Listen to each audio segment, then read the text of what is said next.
there, everyone. That sexy nerd is back again. And we're watching Nostalgia Critic, everyone. He's doing The Mist today. I always loved this movie. And now it's like a preamble, what is it? Not a preamble. It's a kind of an opening introduction to most of the people from The Walking Dead, because an uncomfortable amount of Walking Dead actors are in this movie. It's crazy. And yeah, honestly, it's not that far from a Walking Dead setup. They're all stuck in a store with dangerous creatures that want to eat them or outside. And it has a depressing outcome. So, I guess the guy who directed the movie was basically the director of Walking Dead, I bet. I don't know. It was some weird stuff. I guess we'll find out in this video. So, let's not talk about it anymore. Let's just get into the episode. And remember, please smash that like button if you want to see more sexy and nerdy content, and subscribe if you think I deserve it. So let's begin, everyone. Ooh, Invincible. He's reading a good comic. Hey, y'all. What you doing? I'm just chilling. You're not doing anything that's tied into the movie we're reviewing today? I guess not. Oh, well, good luck with that. Thanks. Hey, Jim, what you up to? Oh, just not existing until one of these videos started. Keep it up. Sure. Huh. Maybe it's just gonna be a normal day. Yeah. Maybe it's just gonna be a normal day. Maybe it is just gonna be a normal day. Oh, gee, I wonder what this is. Let me go check with the group. Okay, what are we doing? I feel so strange. Like something's invading my brain. What the hell is that? What was it? Oh, nothing. Critic, can I speak to you over here for a second? Critic, we can't tell anyone what we just saw. What? Why? It might upset them. It should upset them. There's something in the studio. What's that? Sound like a roar or something. Yeah, that's what you want us to hear. What? How do we know that's not what you want us to think it sounded like? I'm sorry, but has anyone found Jesus yet? I'm checking out the kitchen. Let me know if you find Jesus there. Yeah. She's totally that weird thing. Really the best effect we have? I don't know, but keep it under wraps. No! Malcolm, Tamara, come over here. It's a monster tail or something. Oh, you'd like for us to believe that, wouldn't you? Yeah, it's probably Jesus' tail. No, it's not Jesus' tail. Just take a look. Everything from The Why would we Mist. follow you? Because it's literally one step. Oh, your YouTuber mind would have us believe that. What does that have to do with taking one step? Jesus only took one step. Don't think that's right. Here, let me just bring the tail to you. No, Critic, don't do it. Why? It's right there. It'd be just too much. What is going on here? What is up with everybody? Oh, wait, I know what Yeah, this it's The is. Mist. Everybody's a cutout, no one's making any sense, there's no trust anywhere. We're being invaded by the commentary. Oh, shut up. The commentary. What's that supposed to mean? Oh, I forgot. This is their M. Night Shyamalan movie, isn't it? No. None of you are going to make any sense because the commentary has taken you over. You're not going to make any logical steps because you're just pawns for somebody to hammer their message in with. Oh, you mean like you YouTubers seem to? Yes, but when we do it, it's intentionally funny. Jesus was intentionally funny. Name one joke Jesus told. You? Oh. Look, there's nothing over there. No, know there's you something would over there. have Let's us go check it believe out. that. I'm gonna take Jesus. There's something I here. bet it's him. Okay. Oh, I guess it's also Stephen King time. Oh, Stephen King. Right. Not M. Night Shyamalan. Yeah, I've been cutting King a lot of slack recently, talking about good works and even works that technically weren't his and honestly could have used his help. But you know what I missed? Shitting on King properties everyone seems to love. I love The Mist. Screw The Mist you. sounds good. No. Jerk. Released in 2007 and written and directed by King favorite Frank Darabont, The Mist was a pretty big box office disappointment, and at the time, the few people I knew who saw it really didn't like it. Based on Stephen King's novella, I guess I stayed away from this film based on all the bad press it got over the years, but its fanbase has been growing and more people are saying it's actually pretty good. So I finally watched it for Nostalgia-ween and yeah, I think you were right the first time. This film kind of sucks. Oh, screw you. Admittedly, I've seen far worse horror films, but this is a case of a story clearly taking a lot from other stories and not doing them any better. It wants to prove the same point as Lord of the Flies, The Treasure of Sierra Madre, and several Twilight Zones, with creature ideas from The Fog, Alien, and several bug films, but it doesn't know how to do any of them nearly as good. Like I said, I know this film has gotten a following, and good for it, I guess. I'm sure a lot of people worked hard on it to leave an impact. But for me, it teeter-totters between tonally inconsistent, unintentionally hilarious, yet somehow aggressively dull. And yes, I realize that would make for a very odd teeter-totter, but you get my drift. I'm not saying you have to dislike it like me, I just want to explain why there are some people out there that just don't think it worked. I have one thing to say to you, Critic. Is it Jesus? Jesus! And yeah, why the in-your-face commentary might play a part in that too. Let's take a look at The Mist. The credits roll, and oh, you think you're gonna win me over with the main character being Drew Struzan? Well, you came pretty close. Drew Struzan is arguably the best movie poster artist who ever lived, and it's pretty cool the main character, David, played by Thomas Jane, they show him painting his works. The only downside for such an interesting job, it plays into nothing. I thought maybe he was gonna draw pictures for his kid to help him get through all this, or paintings of the people who died, I don't know, something. It's referenced once in a really forced conflict, but we'll get to that in a minute. Just a random talent that never comes back. It's like the Ninja Turtles learning martial arts and then they just shoot people. Why introduce interesting things if you're not gonna do anything interesting with them? Looks great. Little full, a lot of sap. A massive storm destroys the outside and inside of David's home, who lives quietly in Christ King. There's a whole world out there! To be fair, that's what Hollywood does with a lot of Struzan's work. Oh, that's so bad. Holy crap! Billy. Sorry, Mom, but you just gotta... Come on. Whoa! Well, you just met the most interesting person in the movie. I'm not even kidding. Almost all character development in this essential amount of time before the monster arrives can be summed up in one word.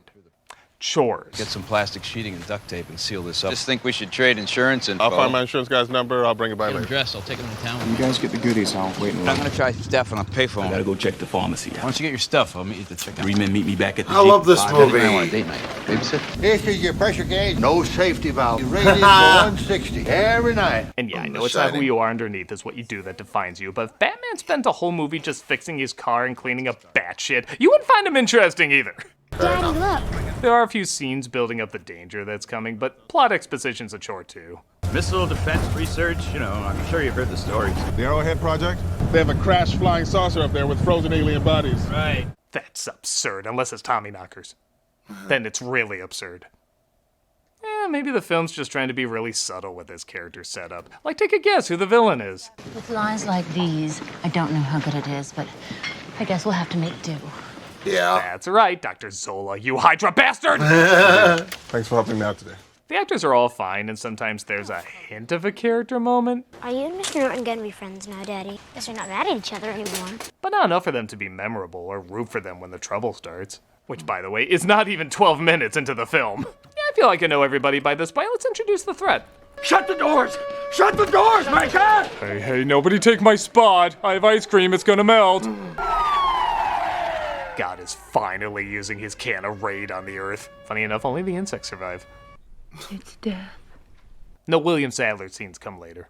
Everybody's trapped inside as the place shakes and the people outdoors scream in pain. I can't just stay here. I have to get home to my kids. That might not be the best, Carol. When Darabont teams you up with kids, it doesn't end well. Yeah.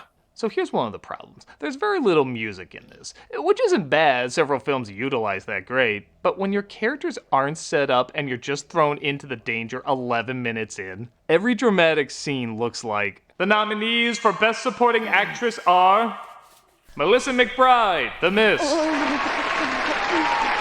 I can't stay here. Wanda's looking after little Victor. She's only 8. I told them I'd only be gone a few minutes. Yeah, I don't know anything about this woman. I'm already expected to applaud at her Oscar moment.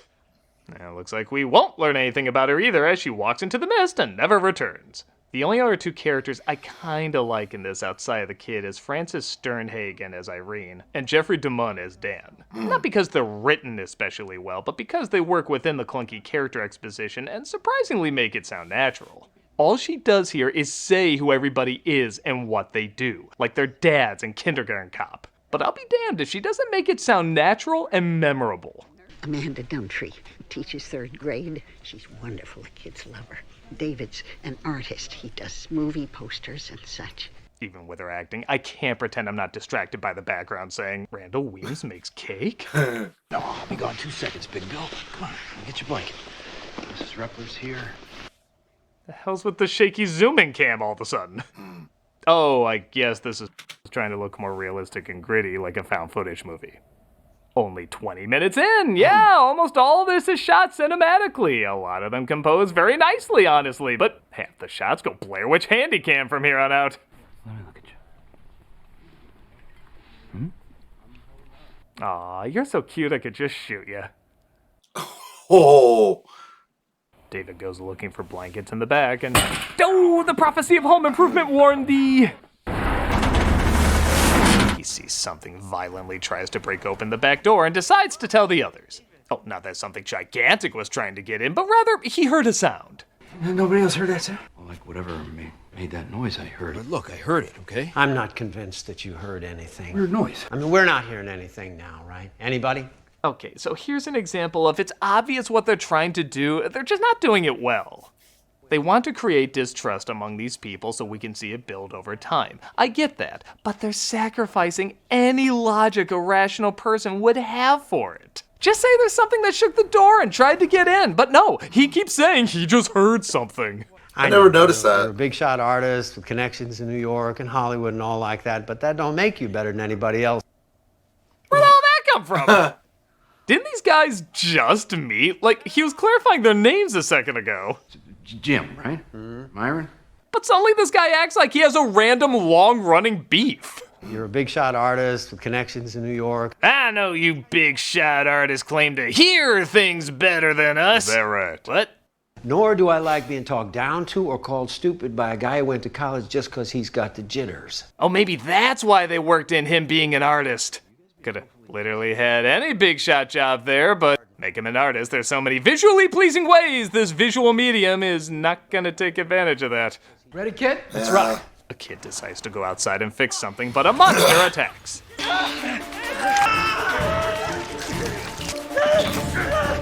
So, people were afraid of this, huh?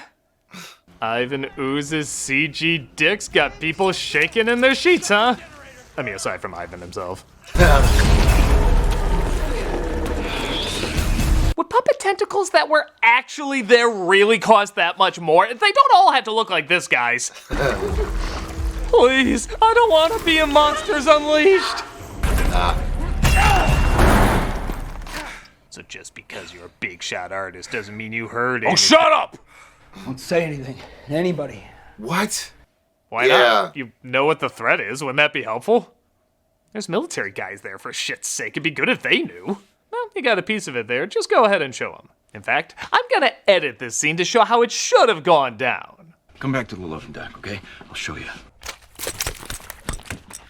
Boom, just a few seconds. But that won't contribute to the commentary of distrust, so we waste an entire 8 minutes just talking about showing this damn thing to them. Should we show them? No, nobody's gonna ask where one of the staff members went. Okay, let's bring them a piece. No, you have to come back to the storage room to see it. I don't want to go back to the storage room. That's like a 30-second walk. I swear to God, there's 8 minutes of this. I'm sorry, I'm just not that stupid. I'll show you. No. What reason could we possibly have? Oh, please! Look, I'm gonna be taking down names, starting with you. This is payback for the lawsuit that I filed against them. Go look. Pile of shit. Do you want me to report to you? You want to lose your job? Are you listening? Hello? Can anybody hear me? But you see, neighbor turned against neighbor. My God, this could be us. If we were really anti-walking for some reason, this could be us. When they finally do go to the back room, they see the arm melt away and realize he's telling the truth. It appears we may have a problem of some magnitude here. Our screenwriter really blows. Let me preach your word. Oh. I hate this bitch so much. Marcia Gay Harden, The Mist. Some can be saved, can't they? Yes, some can be brought. Guess what her role is? The crazy religious nut. Yep, Maine, rednecks, monsters, alcoholics, religious extremists who double as bullies. You don't even need to play the Stephen King drinking game with this one. Just down a bottle of red rum and it'll even out. Well, if you need a friend, don't you condescend to me. I have a friend. God up above. Immaculate shit. The Scarecrow isn't as much a straw man as this character.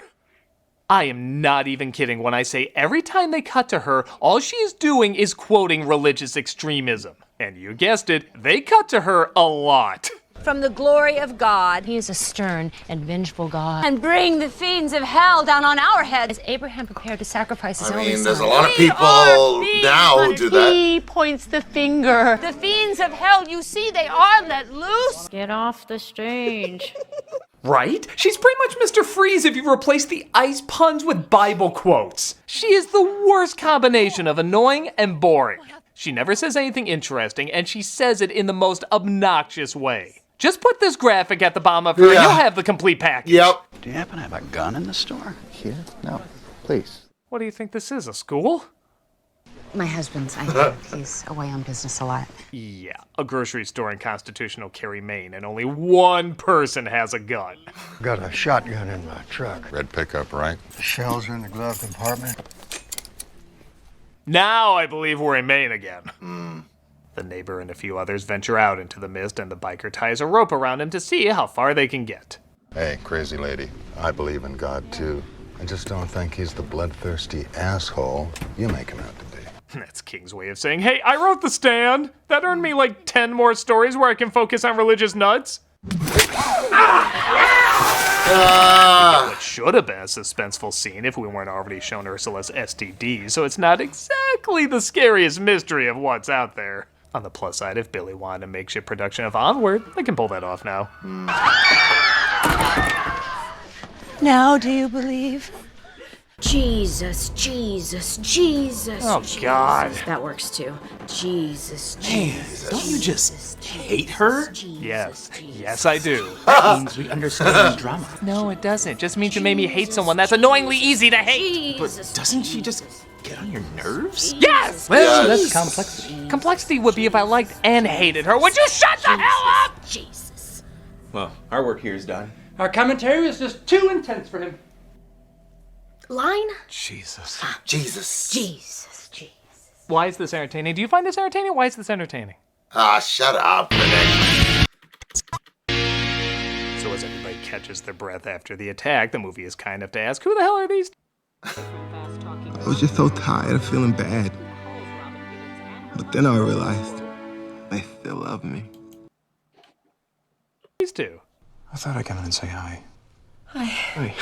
Oh, it's one of the military guys, and the girl asked to babysit. They each got maybe 2 lines earlier. It's nice that 55 minutes in, they finally start a romance between them. How come you never asked me out? I'm stupid, I guess. Yeah, a little late to set him up, don't you think? What's even the point? Oh, this is to make us feel bad when she dies literally 6 minutes later. Oh. Yeah, that's brilliant. Remember when Psycho opened up with Janet Leigh saying, and then got stabbed immediately after? I was so shocked they did that after all the investment I had in her story. Speaking of keeping you invested, get a load of these effects. Aren't I supposed to hold up my phone to capture that? Oh, don't worry. They get better.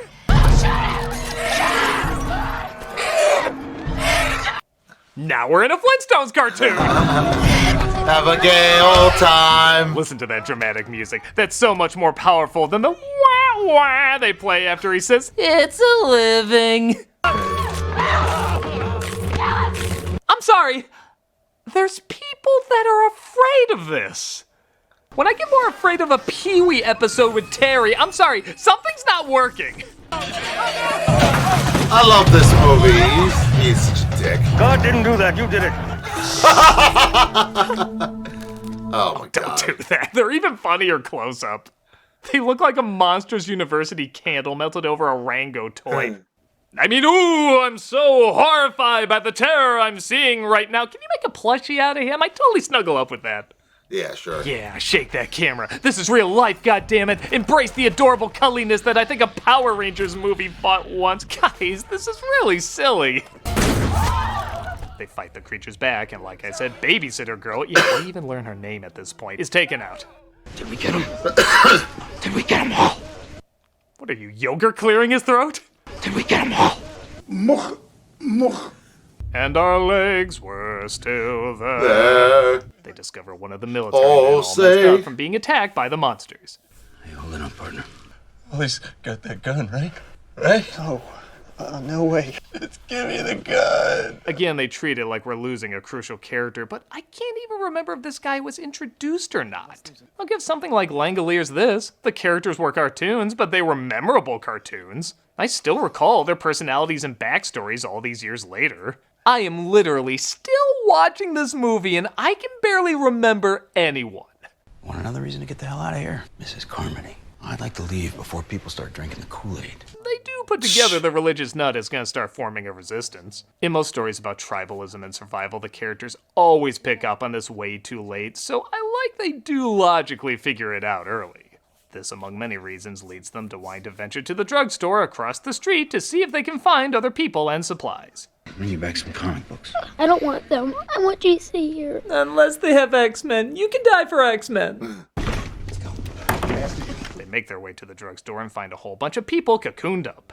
Not enough like Alien? Well, don't worry, they impregnate them too, and their bodies burst open with spiders.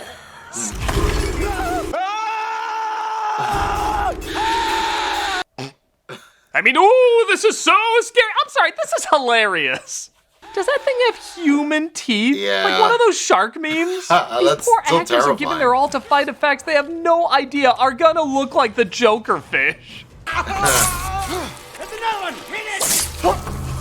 Yeah, don't let the Again, acid I touch you. so see why they shot it like this, because God, it just feels so real. Like I'm really there laughing at these effects.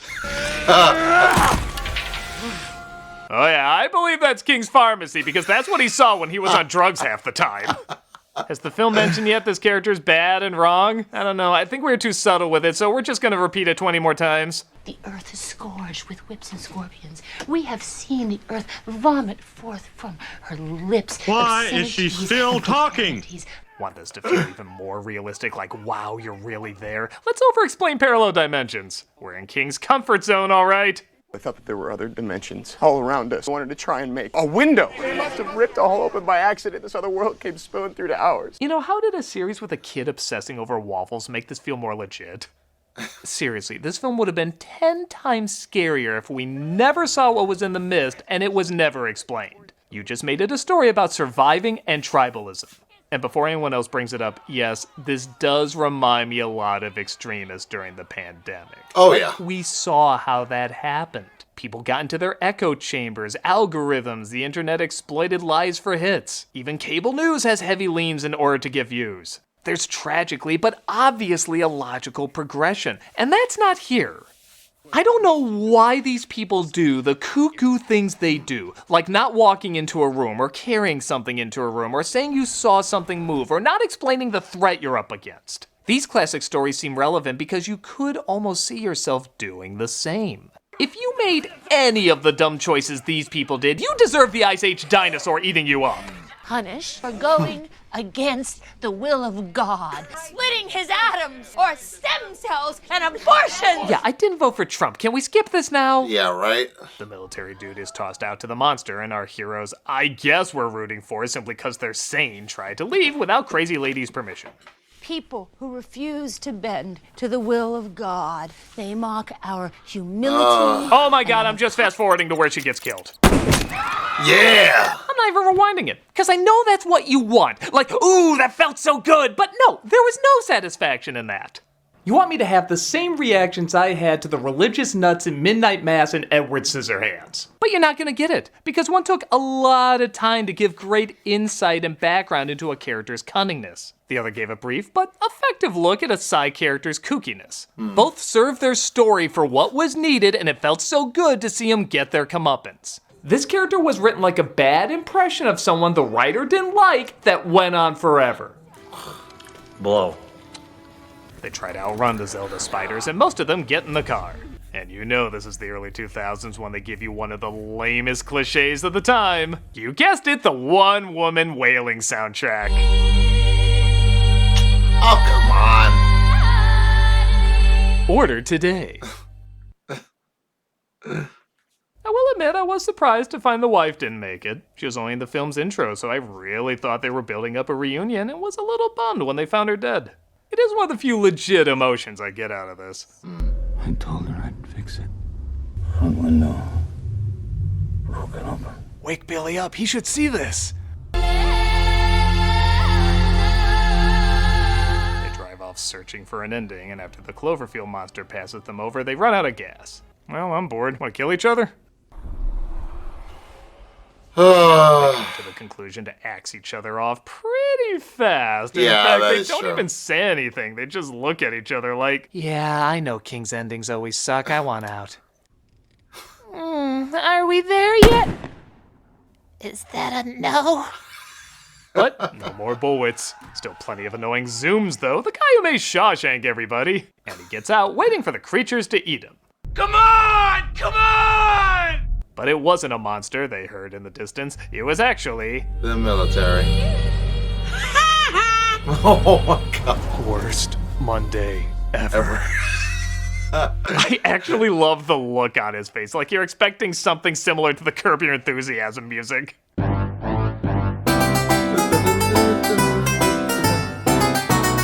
is not the Curb Your Enthusiasm. I love too how just everybody ignores him. They're supposed to find people and get them to safety, and here's a guy screaming outside a car with dead people, and they're like, "Ah, he looks good." See if Bizarro Carol actually likes being a good mother in this universe. Yeah! Now, I will admit, I did know the ending going into this, and I'm not gonna lie, that's one of the few things that made me want to see it. Because I love bummer endings in horror films. Evil Dead, Drag Me to Hell, Pet Sematary, The Descent, even Night of the Living Dead, which they're also clearly taking a lot from. I just love how almost humorously bleak they are. There's just a relentless meanness to them that's swimming in comic irony. But here's the thing. This isn't done like it's ironic. It's done like it's important. Yeah, the wailing singer is still going. There's a ton of slow-mo. There's a grand sweeping shot. This is how you end Platoon, not a movie where you fight off "We're back" pterodactyls. Plus, again, I just don't give a shit about these people. I barely remember anything about them except a good chunk of the time, they did really stupid things. Which in a cheesy horror film, that's excusable. But in a commentary movie, it really isn't.